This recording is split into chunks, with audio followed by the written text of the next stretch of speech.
I recently made a video about the 2022 LEGO Marvel Sanctum Sanctorum, and it had me thinking about the other Sanctum releases. We've had 3, technically 4, but only 3 of them are genuine Sanctum builds. I'll touch up on the No Way Home one later on in the vid. Without further delay, let's go! So our first Sanctum here included Doctor Strange there, it included the Ancient One, and it included Baron Mordo. It's a little playset area of the Sanctum itself, kind of looks like they're under attack from some big monster thing. On the back here is a little switch lever, which allows you to move him around like that, like he's in an attacking position.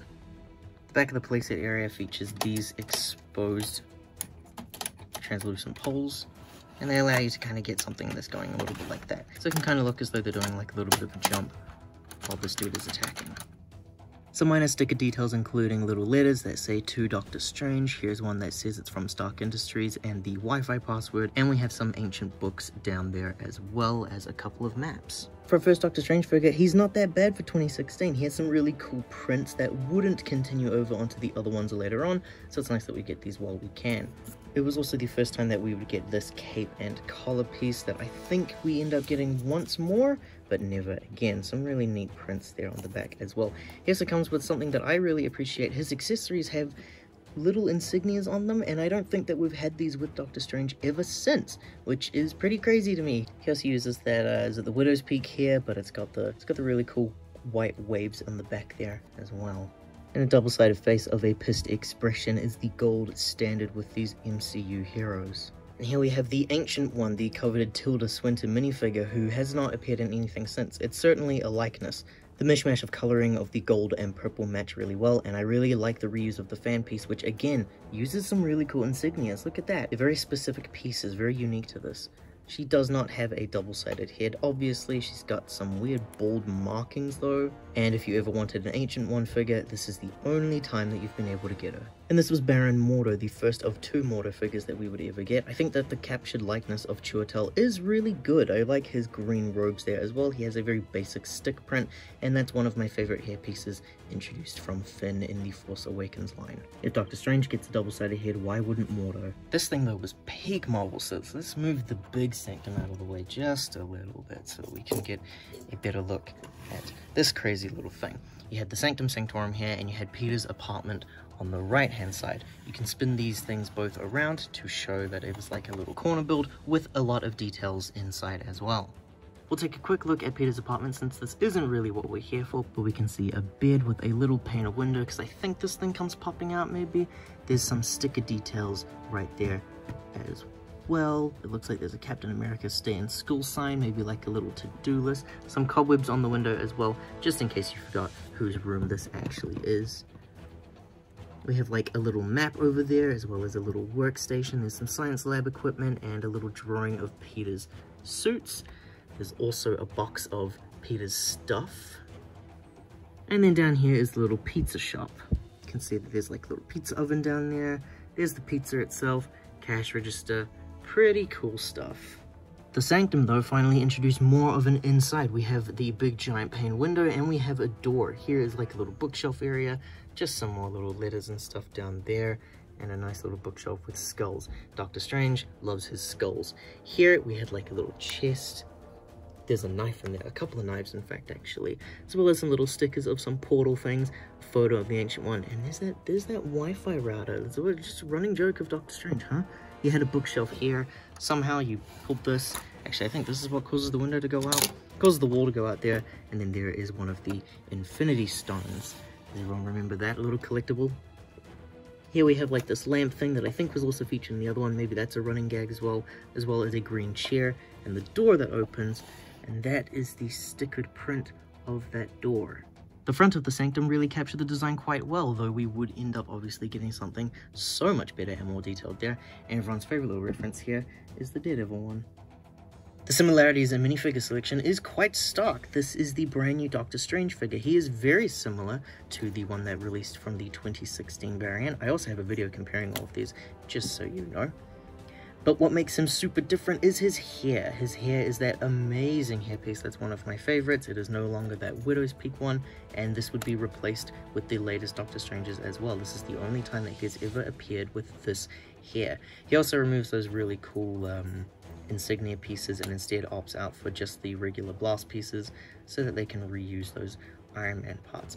Same cape, although it feels a bit softer than before, is printing down there as well. And of course, here's a Marvel superhero. So he includes a double-sided face. It looks as though it is the same facial prints from the other Doctor Strange.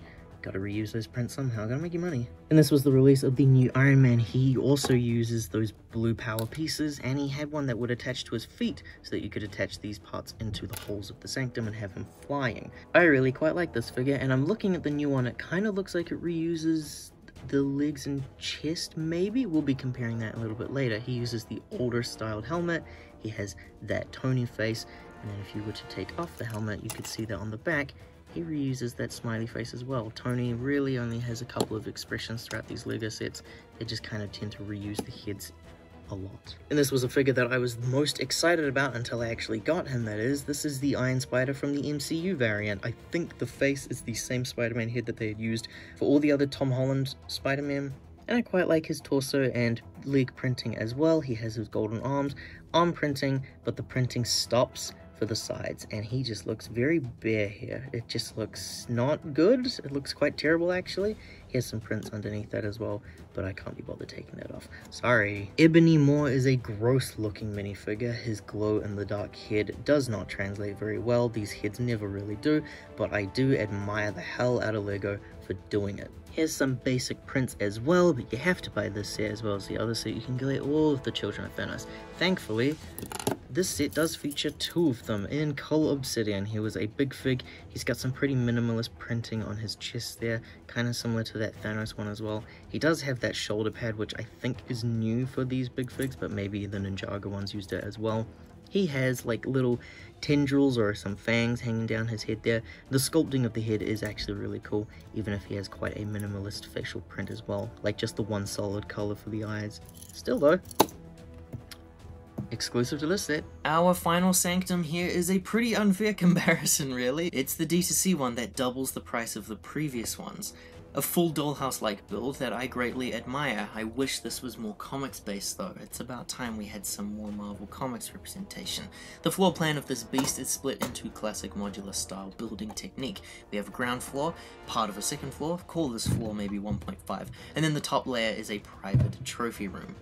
We also have details on the sides like sticker advertising, in-universe characters and events, and then there's these fun portal builds that also reveal entry holes into the building. Here's the view of what it looks like all enclosed. I really like these.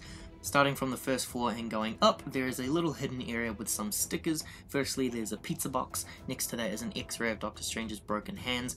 Wong has some secret stuff packed away in here. And we have a travel agent guide as well. There's a grand clock that's near a chair in the corner of the build, and mounted up on the wall are some extra decorations, a medical degree, a landscape artwork, and a picture of Stephen and Wong. On the other side of that room is a map, a globe, and a poster. The second level completes the stairs and almost builds a library of sorts. There's stickers that are on the wall of more poster designs, some seating area with trophies on the displays as well. A play feature up here is the portals, which can reveal different backdrops.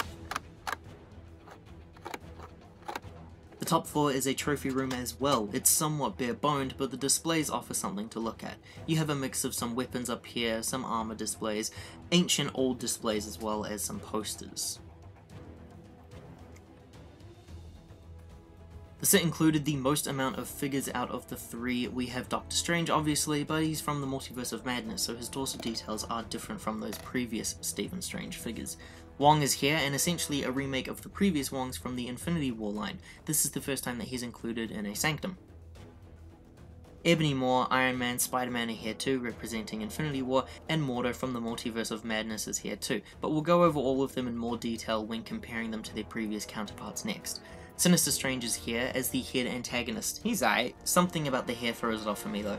We got a Wanda, more Scarlet Witch nerfing with missing skirt and some crap hair. Dead Strange is a pretty fun figure. It's not likely that we would get more Marvel Zombies, so I'll take what I can get.